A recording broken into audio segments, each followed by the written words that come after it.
ഇതുകൊണ്ടാണ് ദഫും റിഫായി ഷേഖ് തങ്ങളും വലിയൊരു ബന്ധം ഉണ്ടായത്. മുഹമ്മദ് നബി സല്ലല്ലാഹു അലൈഹി വസല്ലമ തങ്ങളുടെ കാലഘട്ടത്തിന് മുമ്പ് തന്നെ മദീനക്കാർക്കിടയിലുണ്ടായിരുന്ന കലാരൂപമാണ് ദഫ്. റസൂലുള്ളാഹി സ്വല്ലല്ലാഹു അലൈഹി വസല്ലമ തങ്ങൾ മക്കയിൽ നിന്ന് ശത്രുക്കളുടെ ശല്യം സഹിക്കാൻ വയ്യാതെ മദീനയിലേക്ക് പലായനം ചെയ്തപ്പോൾ, ഹിജറ പോയപ്പോൾ, മദീനയിലെ ബനു നജ്ജാറിലെ ചെറിയ കുഞ്ഞുങ്ങൾ വന്നിട്ട് ദഫ് മുട്ടി സ്വീകരിച്ചു എന്നുള്ളതെന്ന് അവരെന്ന് പാടിയിരുന്നു. ത്വലഅൽ ബദ്റു അലൈന മിൻ സനിയാത്തിൽ വദാ വജബ ശുക്രു അലൈന മാദാലില്ലാഹിദ എന്ന ഈ ബൈത്ത് ചൊല്ലി ദഫ് മുട്ടി സ്വീകരിച്ചു എന്നുള്ളതാണ് ചരിത്രം. ഈയൊരു സ്വീകരണ ഘോഷയാത്രക്ക് അന്ന് റസൂലുള്ളാഹി സ്വല്ലല്ലാഹു അലൈഹി വസല്ലമ തങ്ങൾ മൗനാനുവാദം നൽകുകയാണ് ചെയ്തത്. പിൽക്കാലത്ത് ഈ കലാരൂപത്തെ ഏറ്റെടുത്ത് പ്രചരിപ്പിച്ചത് സൂഫി സമൂഹമാണ്.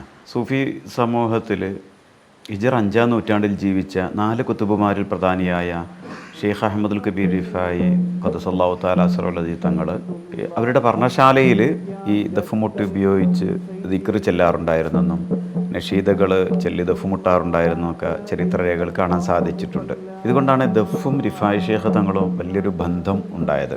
അവരുടെ അനുചരന്മാരിലൂടെ ഇത് ഒരുപാട് വ്യാപിച്ചു.